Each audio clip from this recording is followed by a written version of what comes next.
High বন্ধুরা, দেখুন এক নূতন অতিথি আমাদের বাড়ি আসছে। এই নূতন অতিথিকে আপনাদের সাথে পরিচয় করে দেবো। দেখুন ও খাওয়ার জন্য কেমন লাফাচ্ছে। ও একটা জার্মান শেপার্ডের ছোট্ট বাচ্চা, মেয়ে বাচ্চা। ওর নাম রাখা হয়েছে রানী। ও পেডিগিরি খাচ্ছে। খেয়ে দেখুন আমাদের দেখছে, আমরা নূতন তো।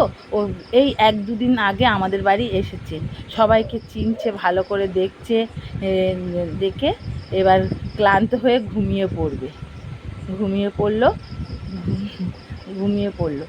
ঘুম থেকে উঠে আমার ছেলের সাথে আবার খেলা করছে। দেখুন কেমন করে খেলছে। এবার বিড়ালের সাথে খেলা করবে। বিড়ালের সাথে ও খেলতে গেছে, বিড়াল ওকে লাথি মারলো। এবার ও ভয় পেয়ে গেছে, আবার দূরে সরে যাচ্ছে। আবার বিড়ালের পিছন পিছন চলে গেল। বিড়াল ছুটে পালালো। ও বিড়ালের সঙ্গে ছুটে ছুটে পালাচ্ছে, ওকে বিড়ালকে ধরতে চাচ্ছে, বিড়ালের সাথে খেলবে। দেখুন কেমন করছে, খেলছে বিড়ালের সাথে। আবার ক্লান্ত হয়ে ও এসেছে এখানে, আমার ছেলের কাছে এসেছে। এসে খাটে বসে রয়েছে, আমার ছেলের সাথে খেলা করছে। করতে করতে কিছুক্ষণ পরে ও আবার ঘুমিয়ে